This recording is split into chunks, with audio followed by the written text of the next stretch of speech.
Hello back to everyone. We're continuing our descriptive part. I think I'm going to start by presenting myself. My name is Dilda. I'm a Kazakhstan-born art worker and curator. And in 2000, like this year, in May of this year, I wrote a text which was called "What Does It Mean to Be Central Asian Today?" It was written for this publication that I have here. It's called Ruyo, and it's actually a Central Asian artist-run publication that is run by my fellow Tajik colleagues that you have in here. And so the text was, as I said, titled "What Does It Mean to Be Central Asian?" because I think that nowadays, within the context of today's world, I can feel, and I think my fellow colleagues also feel so, that the role of the region changes depending on the challenges that we're all facing today. But before we dive into discussion, I think I'll start by introducing my panel discutants, my participants today. So you have Nariman Shelekpayev, whom you just listened to, researcher, assistant professor at Yale University. You have then Almagul Menlibayeva, Kazakhstan-born visual artist. Then we have Indira Dussebayeva-Ziyabek, a curator, also co-founder of YADA International Art Development Association, and also co-founder of Aina Line Space. Then we have Saodat Ismailova, Uzbekistan-born filmmaker and artist. After we have with us Madina Joldybek, who is a Kazakhstan-born visual artist. And then we have Jamila Nurkalieva and Alima Kairat from Tselinny Center of Contemporary Culture, and I think you already met them today. So I think I'll start by maybe asking this very basic question, which might seem quite simple, but it is not, I think. How do you map Central Asia today? And how does this mapping influence your respective practices? So maybe we'll start. Oh, I should start. Maybe. Okay, so maybe who wants to start? Мне подает. It's working, right? Yeah. Well, I think that there are many ingredients that make Central Asia, and I think that this question that we were addressing many times within the Davra group, and of course the definition is not made by ourselves, so this is a question, that's why it makes this question even more important. But when as an artist, when I think about the map where I could relate myself and have a right to work on a territory, that's probably the intuitive question, but maybe it's also the right question to ask myself where I drive this line to where I belong. And of course, probably the primary is a Turkic space, which goes up till Siberia, you know, so I cannot think about that myself without the space which is related to the Turkic culture. Then I cannot think about myself if I don't think about Persian background, because I'm an Uzbek that comes from a sedentary culture. We cannot denounce a Soviet past, because this is a very clear ingredient that makes us today. We cannot get rid of any of these points. And then of course Islamic world, because we grew up in Islam. This is, at least for me, was my first education, which is related to the religious education. And so all these components create me, so I'm speaking for myself. And so to draw and to think that the Central Asia is what we see on the map, it's for me not. I cannot think about myself if I don't think about the Uyghurs or the Tatars or the Mongolian people as well, even if there is they are not Turks, it's another ethnic group. Or the influence of Persia in India, for example, in Uzbekistan, you know. So it's a huge territory, and it's like a melting pot. And I guess this diversity and raising this question actually puts out the richness, which is complicated to define. Maybe it's even, I don't know when it will be defined. So it's a question to your question, you know. I think that's why I think it is important that we discuss it today, because ours is a very complex task. I wanted us to kind of try to collectively define the region, which is which follows actually any categorization because of what you just said. And because even when you look at the maps or different institutions, how they define Central Asia, there are many different options. Some include Afghanistan, some don't. Some include Pakistan, some don't. Some include Mongolia and other countries. So yeah, that's why I wanted you to just tell me through your practice, how do you see and why do you see it like this? Okay, so I can add my 3 копейки. So I'm an artist from Kazakhstan, and you know, for my maybe a point of when I form what I'm going to do, it was my trip to United States, to New York in 1997, where I was thinking, okay, I'm going to New York, and everybody will be interested. What is Kazakhstan? And then I found out that people know, you know, the art is also like a very there is certain geopolitics going on, and people were saying, maybe you're Russian because you speak Russian. I say, no, I'm Kazakhstan. And maybe you're Chinese, you look at Chinese. I say, no, I'm Kazakhstan. So this brought to me, like in 1997, how like a big gap is missing. It's culturally, it's not only depend on me. There are certain things I cannot control, but it was certain things already drawn by politics, by all that politics around, and I start to work from that, let's say, my trip, and I start to kind of recreate some mythology about the woman, nomads, no one knows, and everybody punk romantic shamanism. So I work, when we look at the Central Asia, it's also a very rich area, and I will speak about Kazakhstan because a big difference between Uzbekistan, Kyrgyzstan, and I think it's because of the borders. We have a border with Russia, 7,000 kilometers, and with China, 4,000 kilometers. So it's both, let's say, totalitarian culture, like politics. So for us, for me, to kind of work with that, it's I work through the female perspective about the nuclear test field, about Gulag, its repression camps during the Stalin, Aral Sea, and so kind of I developed a new view, try to express, you know, my position, woman with the power, you know, in between. Yeah, it's and then yeah. Like when what I see, I'm myself artist who taught, like had education, first my education about fabric, tapestry. It's everything connected with nomadic art. So, and I do video installation, photography, but I look at all this media, and I'm using a lot of variation of the medias. I look at it as a fabric because I think it was for me maybe a more flexible way, because the fabric is like fashion. It's a more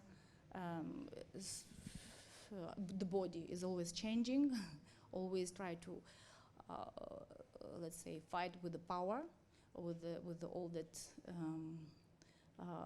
you know, the concept which is putting on the body. Yeah, so this was my position. Hello, my name is Indira. I'm a curator, and you know, Nari, I just wanted to say that it was very interesting to hear your previous talk, because you were speaking about discourse and practice. So for me, it's actually both, because as a curator, it's practice. I work with artists, and discourse is thinking actually about the history and everything what is happening in the region. I would agree probably with both artists about mapping it, but I think it is indeed a very difficult question, and generally to think about it, because I was still born during Soviet period, let's say, and I grew up in Kazakhstan, surrounded by many nationalities. It's over 100 different nationalities who live in Kazakhstan, so I might relate to them as well, and I think we all have this common history, of course. But it is indeed true to to say that, as you, Alma, were saying, like, how do you identify yourself? I've been questioning it a lot, but why I started speaking about the practice and the discourse is just within this research that I've been doing and working with artists, and artists are people actually who highlight and work on the most important and most difficult questions. There are those people who have enough bravery and freedom to speak about it. And it's been interesting, and what I see right now, what is happening in the region, what was presented last year at Documenta, for example, Davra Collective, what Saodat did, bringing together more than 19 artists from the whole region, and working again on historical aspects, but also thinking about the trauma, there's political issues and healing, that is all present, and in a way it's a kind of a renaissance that is happening within the region, but it is indeed a complex question. So yeah, it's interesting, yeah. Since we're speaking, Can I please. also add? I would like to add from the point of view of Tselinny, of our institution. For us, it was also a very big question and an important one. Where do we situate ourselves within the region, within Kazakhstan, within the world? And we understand that we are a local institution, but in an international sense, we're a regional one. Within our team and within kind of a small focus group, we did a little exercise of what is our region and with whom are we mentally connected. And I think I'm a bit elaborating on what has Jama been saying at the beginning. I like the notion and the idea that Central Asia has no borders. It's one space, and this is what we've realized for ourselves, that we are mentally connected to most countries with whom we're surrounded. Obviously with Uzbekistan, with Kyrgyzstan, Tajikistan, Afghanistan, and this mental relation is not only cultural, but also it's an economic one, it's a political one. We also feel that deconstructed Russia is part of our mental map, such as Tatarstan and Bashkortostan and many other countries, Sakha, Tuva. So this is one space, and I also really like the idea of what Indira was saying about Davra. Within the artistic practice, we can see sort of the face of Central Asia and who we are, and it is represented through visual culture, through what our artists and scholars do. So in this very complex, difficult question, I think what is great that our countries and our feeling in this kind of decolonial sense, we are on this one field, on this one step, and it is an important one where we share this space. So this is what it is for Tselinny, for us, for our institution. I just wanted to add that we had a very interesting conversation with Nari this summer about actually Central Asia and how it's seen from outside and from inside. And actually the most important notion that we got for ourselves, first of all, is that it's not a gray zone. It's not a space of where people like don't leave or they disappeared. It's like, it's not just a step. It's a very, very rich place where like with a lot of people inside and with a lot of thinkers and artists. And also I had a very interesting conversation also during this seminar that there was a young student, and he was, I think, I don't know, 18 years old. And when it was brought to him this question, how do you feel like yourself? How do you identify yourself? Like, who you Kazakh or you Central Asian or who are you? He said, oh, you know, I have no problems with it. I don't care about this. I am free. I'm living in the world, so I don't have these issues. So also there is a certain generational shift within that notion. So we have to be aware of this as well. I just wanted to say that I totally agree with Nari, what you were saying before also, that we have to think beyond nation states. And this idea of not limiting oneself to one national identity is very important. I might just jump on that. Does this work actually? Okay. So it's, and because we have this kind of sad and soul-searching institutional conversations with Jama, because we approach this, we have to find an approach, but from different standpoints. So I myself feel like split and kind of deeply schizophrenic when I think and try to define Central Asia. Because why? Because when I'm in the US, this is a question of politics and resources. At the institutions where I work, Central Asia doesn't exist. It is a known issue. So I'm now making a Central Asian program. And this is not about Central Asia, it's about resources. It's about resources. How much money do you get for hiring a PhD student? How much money you get for hiring a postdoc?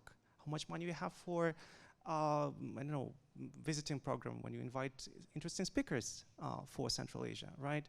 And for that you have to always go and prove with these committees that it's actually, it's not a known space, it is not a space, a nomadic space, which can be only sold as with some orientalizing cliche. There is a steppe and there are mountains and there are ships. It's not like this. So it's actually that it is a void space. It's a colonial construct.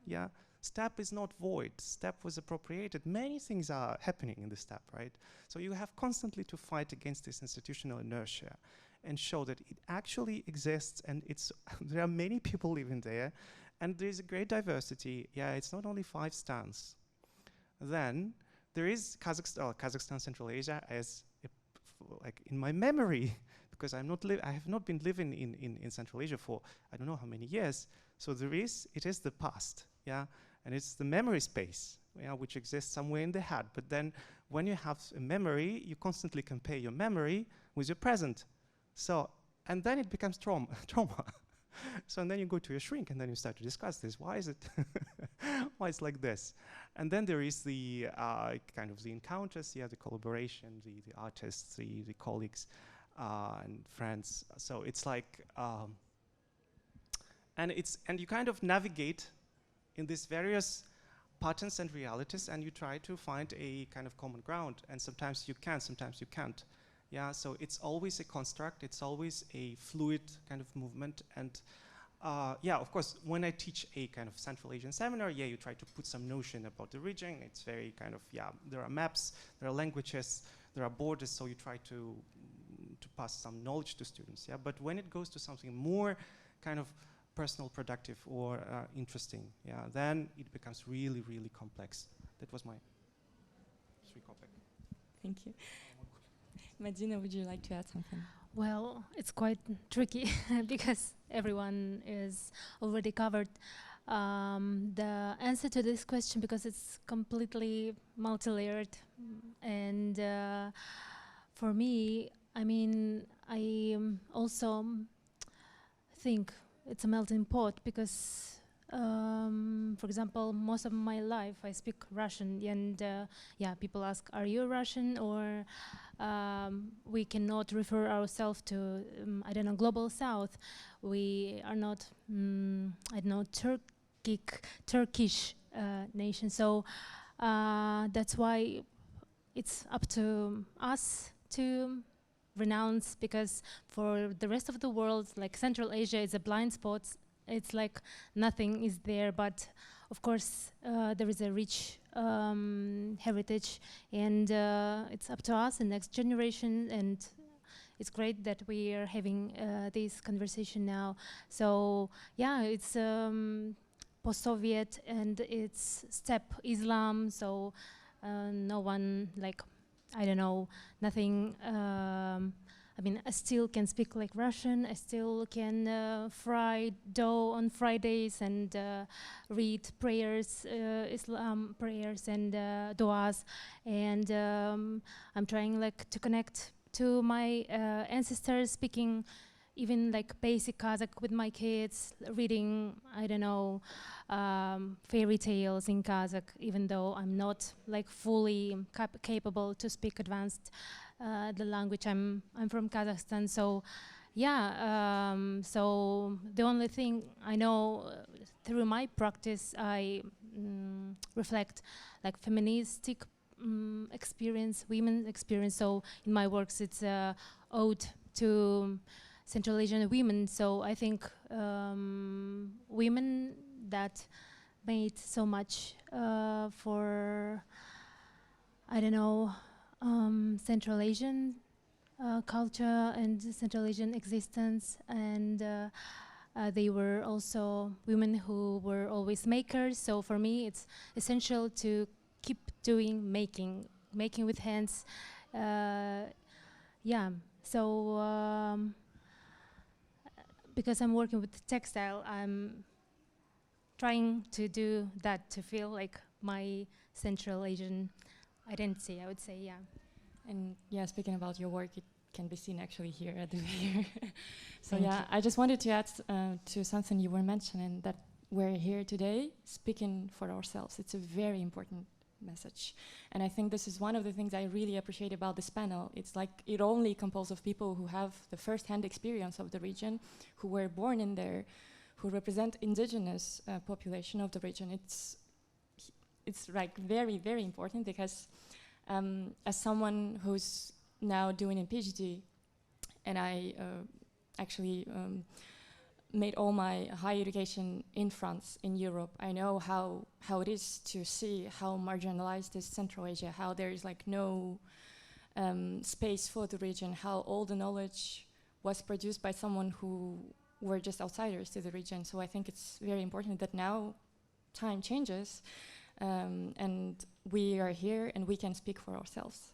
Yeah, so maybe my second question in this regard would be, what are for you the main challenges for the region, for its representation now? Okay, what I'm thinking, actually, it's connected. You know, when we think about Central Asia, people who born in former Soviet Union, they think Central Asia it's border finished where the Soviet Union. But Central Asia, it's more bigger. So it's Mongolia, it's Xinjiang, it's Pakistan, it's Afghanistan. So the thing is, what we are talking, actually here should be people also who represent, we are, because what happens, we are still thinking kind of, let's say, and you have knowledge, because you will be very surprised. We all have a knowledge about Central Asia, which given by KGB. Why? Because when you look at the very big vast of the territory, you know only Moscow, St. Petersburg, Samarkand, Bukhara, and finished. You don't know what is the Kazakhstan, what is the Kyrgyzstan. So in the end, globally, I would like to say that actually people are, what we know, it's a controlled information. So like what doing artists, they try to bring new information, rethinking, so about that. And I'm thinking like, because we are speaking about Central Asia, but it's really, you know, there is a missing the other part to me, because I am doing also work with the Sharjah, with the Pakistan, with Afghan artists, with Mongolian artists, and I see a lot, you know, there is some geopolitics, but there is also maps of ornaments, of the mythology, of the music, of the tapestry, of the cooking, of the poetry, of the language. So what I wanted to also bring, because I don't want to close Central Asia only with the countries which represent Soviet Union. Yeah, so I think we should also be more talking with, you know, connect with the Pakistani artists, because there is also in Pakistan there is a lot of tour group languages, nomadic questions is very also important, because when we look at the nomadic culture, which is I'm very for working a lot, nomadic culture lost in Kazakhstan lost about 49% of the people because of the industrialization. Nowadays we have AI, which also will change a lot.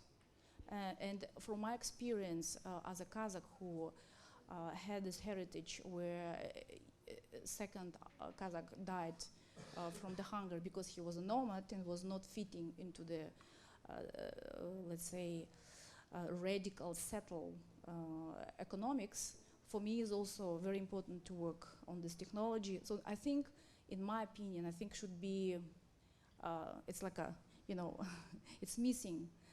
It's missing because when, for example, in Soviet time, when they're talking only about Tajikistan, Uzbekistan. It was kind of Srednya Asia, Middle Asia, So I think there is a lot of things we have to correct, to put together. Don't afraid to go and communicate, restore this, not be. I think we are following more like a political agenda every time, and then between artists also, I can also see that people are not connected with each other. But if we go with the cooking, with the food, with the tapestry, with the mythology, you can see big variety, and there is a different mapping.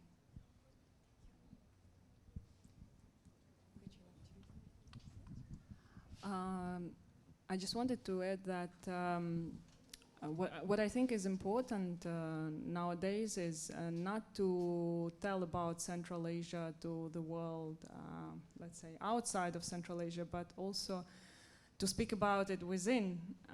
I mean, to speak with our own population, let's say, within the country, to bring the knowledge and to speak about it. So what I'm speaking about is education.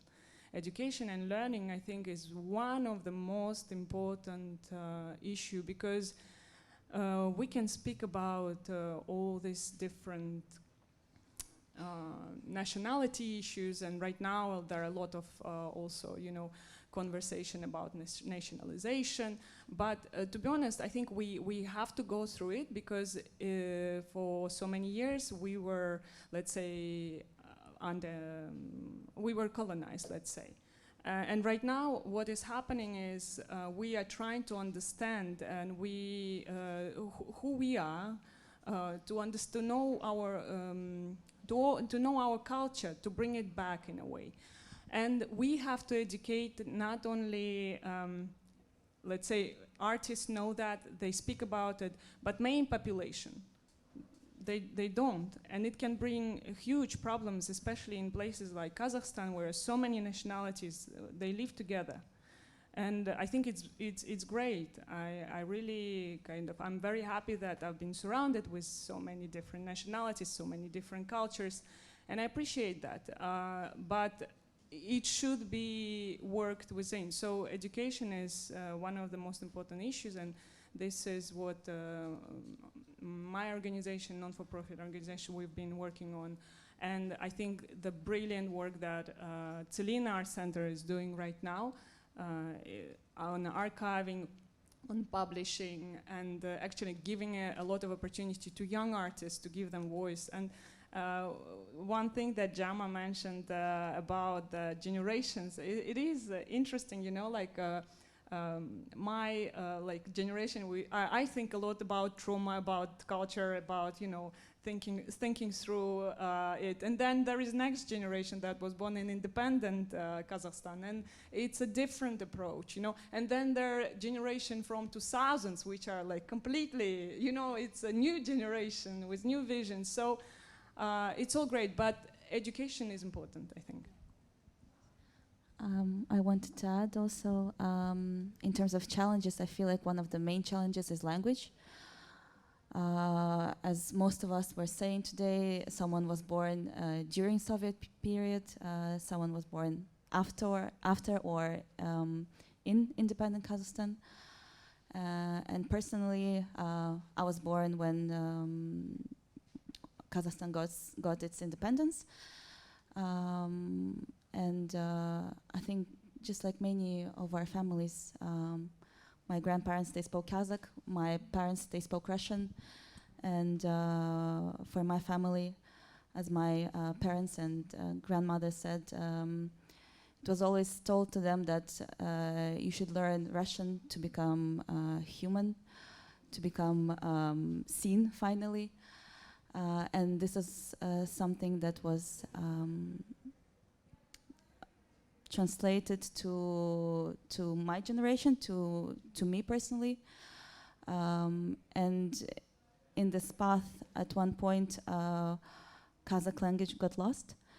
And I'm really happy that right now we are coming back to this path of appreciating our language, trying to speak Kazakh, trying to publish and write in Kazakh, not only translate, but also, which is also an important thing, but it's important to write in Kazakh initially.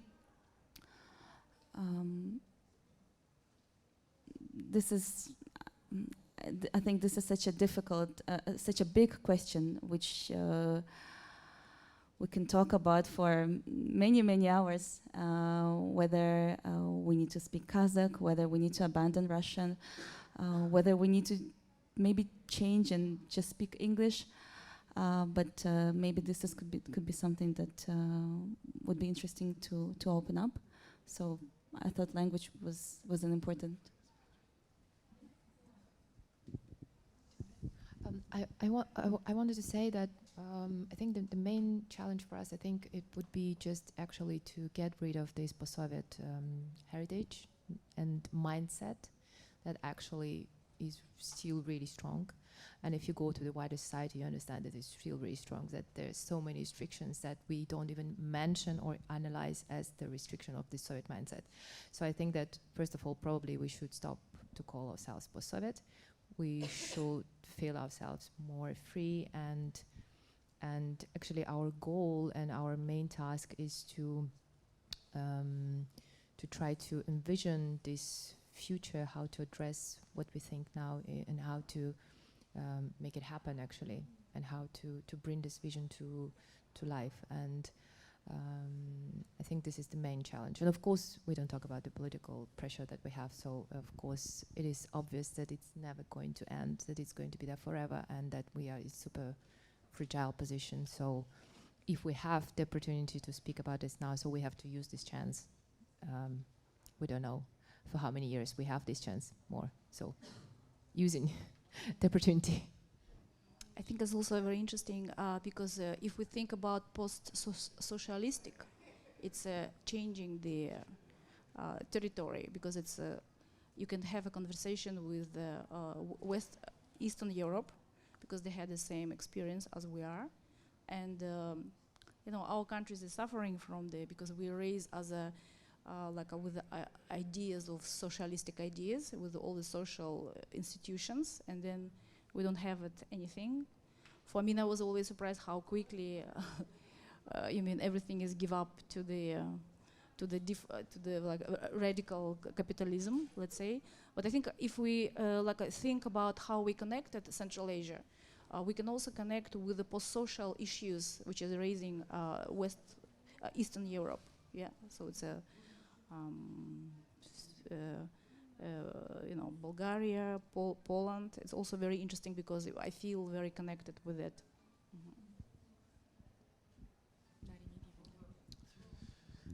Yeah, well, you know, what is a challenge? Challenge is something which you you can try to prevent it, yeah? Wait until something which is perceived as challenging happens, or you can react to it, right? So sometimes, actually very often, we react to challenges. So something happens and then we kind of try to find a solution. If we think in terms of like what might happen, like, so if we kind of perceive or interpret challenge in that way, I think environment is the biggest issue. because environment will be, it will endanger the borders. It will create issues with people, where people are living, which resources they use. Yeah, Central Asia and Kazakhstan in particular have a critical, huge issue with water. So we won't have water in 15 to 20 years. So millions of people will be without water. And this means that these people would either die or go somewhere else.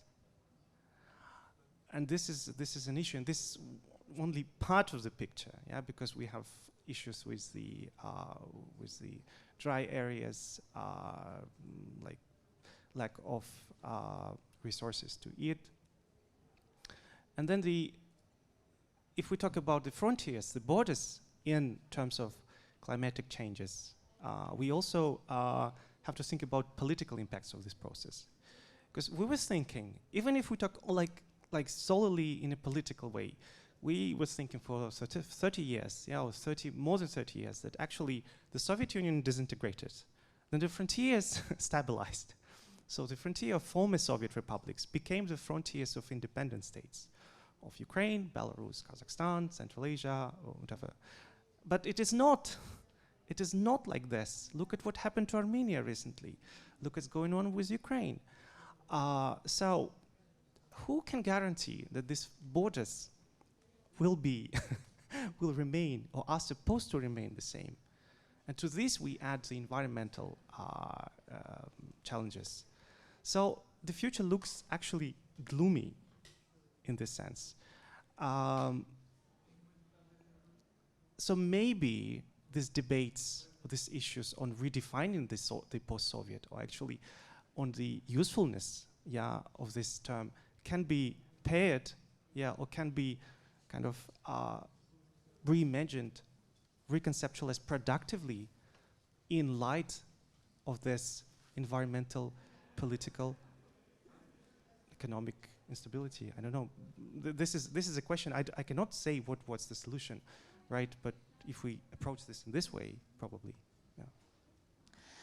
What is interesting is that you started from environment, and this summer I was filming at Kirov water dam on the border of Kyrgyzstan and Kazakhstan, and I had all the permissions, but suddenly everything collapsed and I couldn't understand what's going on.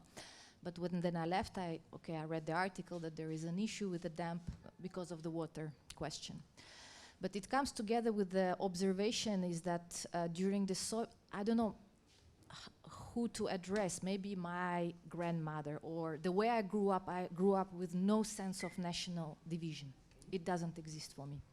It never did. It was more defined by cities, like I come from this city, you come from this city.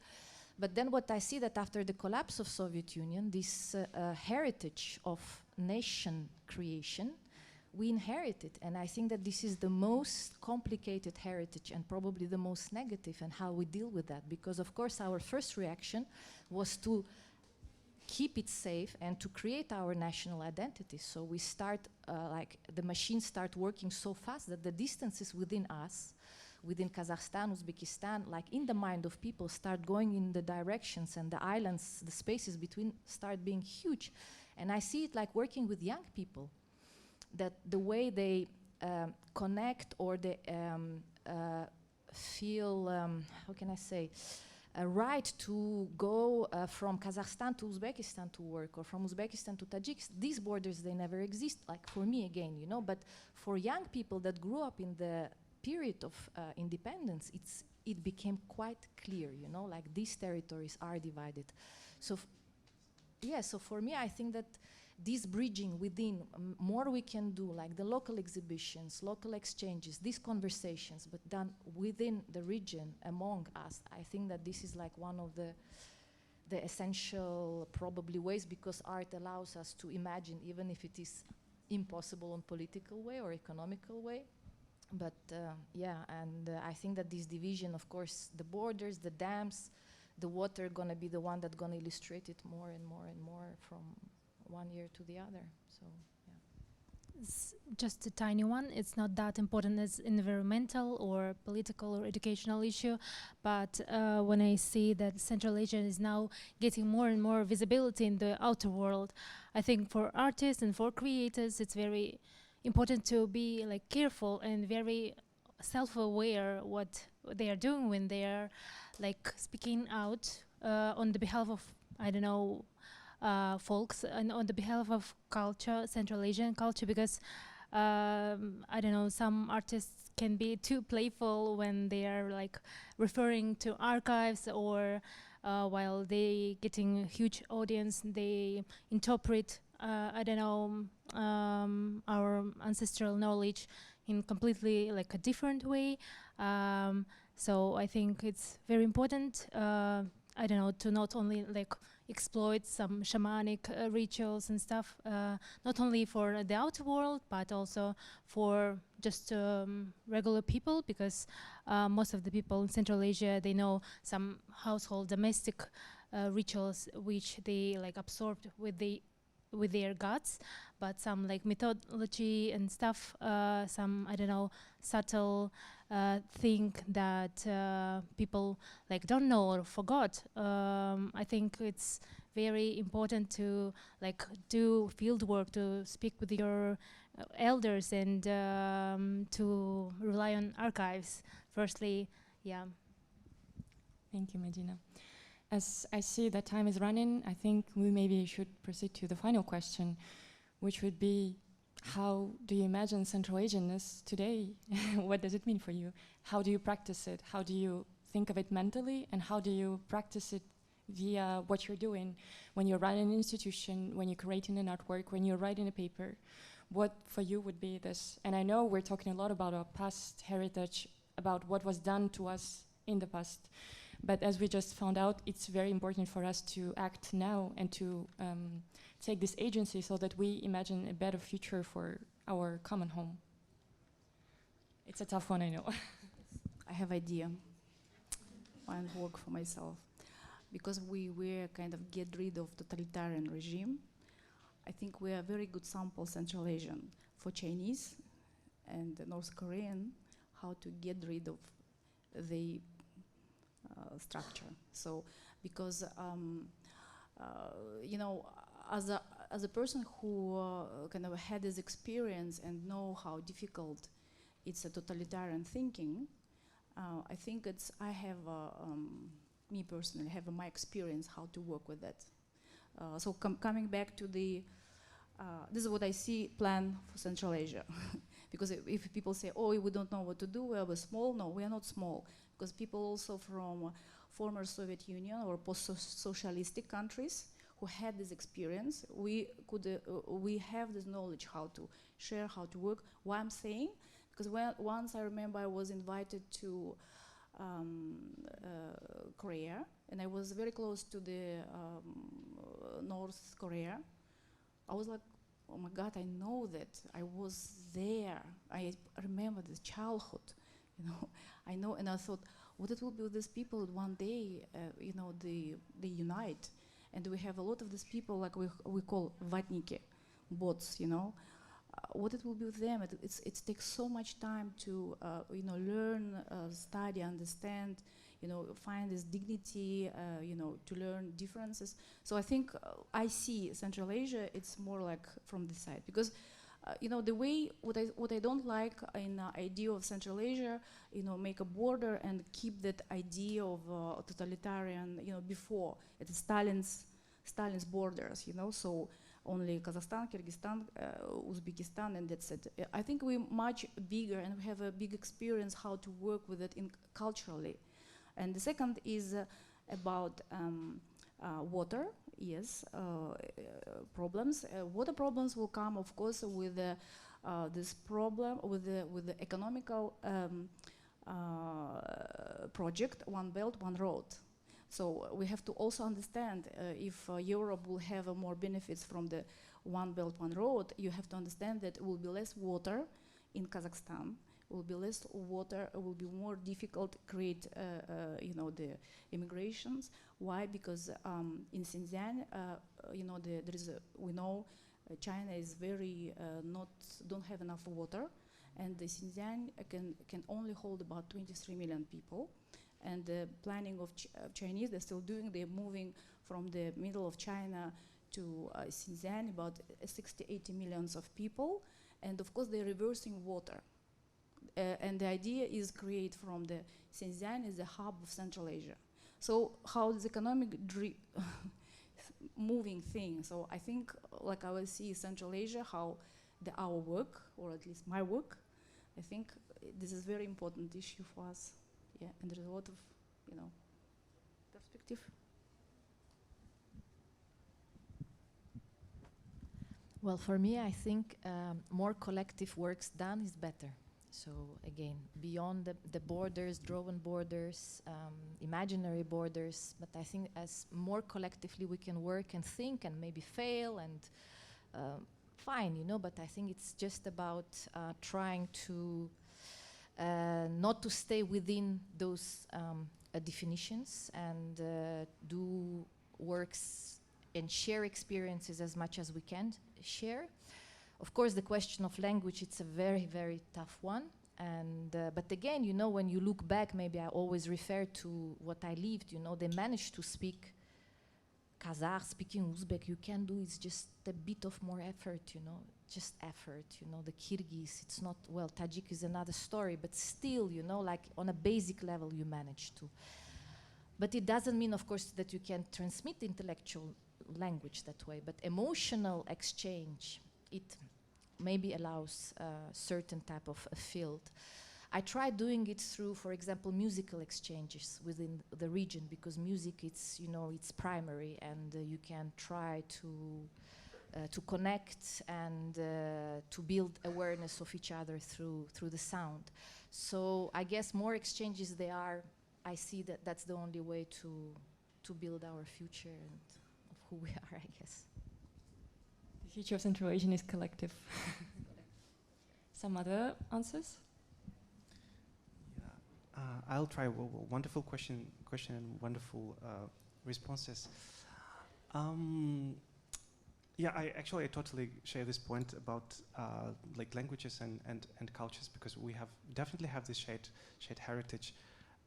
I don't know, the Farsi and the poets who wrote in Farsi, I know Balasuguni, Nizami, Navai, and this is actually when this artificial frontiers were created between Central Asian states in the 20th century. Yeah, like the cultures of Central Asian states were packed. Okay, this is Tajik culture, this is Uzbek culture. But it's actually why Alisher Navoiy should be a Tajik. He lived in Samarkand or in Bukhara. Yeah, so this is a common heritage.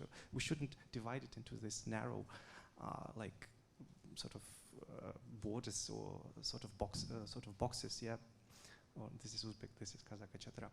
But there is another important issue, and I've been reflecting on it a lot in the last couple of years, and it's the issue of resources.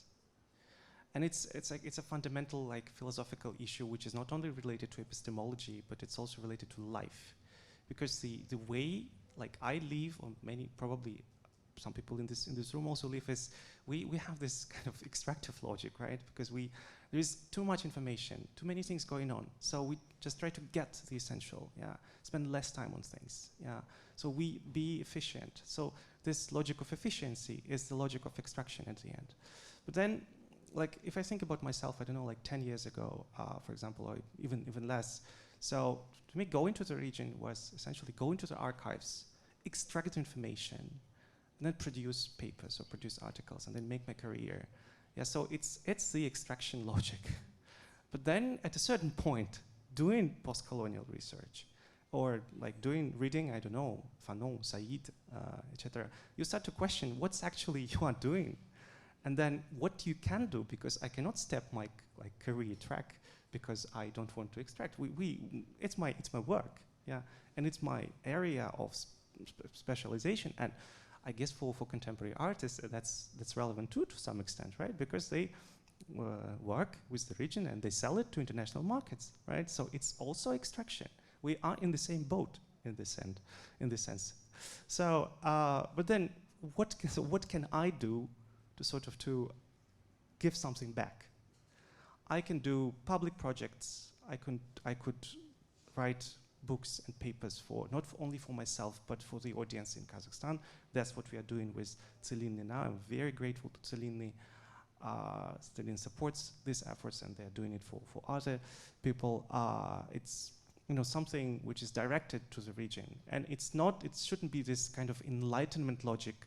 Okay, I'm this big clever person, and I will give him ideas. No, it is trying to do something kind of some ground things, talking to people, doing some workshops, and doing some conferences in the region. So to me, this is one of the ways, and doing some something which would not only be like career driven, but also be kind of public history or public initiative driven. Something like this. Probably it's not an ideal solution, but it's what I have. But I don't really think as a local you extract, because you produce a knowledge.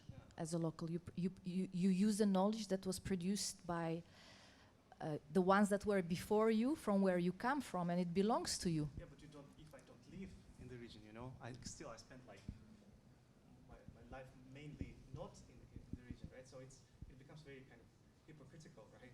Well, but so then at least it's you who is who is producing knowledge. Yes. I just wanted to say that knowledge belongs to anybody. Also. Yes. That's it. Yeah. This is the one important. It belongs to everybody. Education belongs to everybody, and even when our country start to make the government mythology, let's say every country have, so France, Europe, it's all geopolitics. But in the end, I'm as an artist, I know it was by human, by person who learned from someone. Knowledge, it's always migration, but the power it's ours. It's we create like a 5,000 years ago. We la. So it's became a politics, geopolitics. But I think as a tapestry. I think it's good to flow and don't stuck with it, with this empire thinking, because it in the end make us very, stingy, So for me, it's most important. Yeah, just wanted to add again and go back to what I previously said as one challenge. It's again learning and education, and as a curator, I think what I can do is just continue my research within the region, working with artists, supporting them, and also I hope these kind of conversations are going to happen in our countries, which is important, bringing also our voices, but also people from different countries to Kazakhstan to discuss it, to look at it, to progress. And to also invite curators. This is one of the actually major goals for IED. YADA is to kind of create this kind of educational projects, creating exchange, being a bridge between Europe, America, and Central Asia, so that we can give an opportunity to artists and, let's say, researchers to go abroad and study and to discover, but then also to give an opportunity to researchers to come to Kazakhstan or Central Asia and continue working on their research. And what I can see, I think last 3 years or 4 years, they were particularly booming for Central Asia, and and it's not only this year, but generally last 3 years that we've been approached by so many curators from all over the world, America, Europe, Asia as well, to help them and support them to come to the region, stay there and explore. And so we're very happy to organize that. But I think, again, this is learning and education and research that we have to continue working on. Yeah, I think collectivity is a key, and let's just stick together. We're getting there. Everything will be fine. Yeah, and just within your, houses, it's very crucial to cook Central Asian food, to talk to your folks, to your family, to, I don't know, sing lullabies in your language. In Davra group, we always like asking, what is this word in your language? And it's, for example, sach, soch, shash. So it's always so close. So yeah, on the emotional level, we always understand each other. So let's just keep up. Yeah, I just wanted to actually answer to your question, what does this mean to be Central Asian today? For me, I think it's just being responsible and being awake, probably, and stay committed. Probably that's what I can say. Well, your answers bring me hope, because I think we're on our way there to a better future. I thank you all very, very much for your answers, and I thank our public for staying with us. Oh, there is a question. Maybe one, because we're very out of time. Maybe one question. Hi, everyone. My name is Natska, and I'm from Mongolia. I own the first international gallery in Mongolia. And your speech and your conversation today was very inspiring, because what we're doing here in Mongolia is actually starting everything from scratch, like from curated as well as publications, working with artists. And I would like to have a little bit of your advice on approaching the international markets now. Currently, we're having an exhibition here in Paris in the Marais until the 26th. And it's the first time Mongolia has ever shown 8 artists from Mongolia on contemporary pieces. And for us, obviously, it's been a challenge to represent Mongolia for the first time ever internationally. Could you please shed a little light? I think your question will be very relevant for the next panel, which will be about art market and Central Asian galleries. So please stay with us. Okay, all right, thanks. We'll continue. Thank you very much for listening, for being here.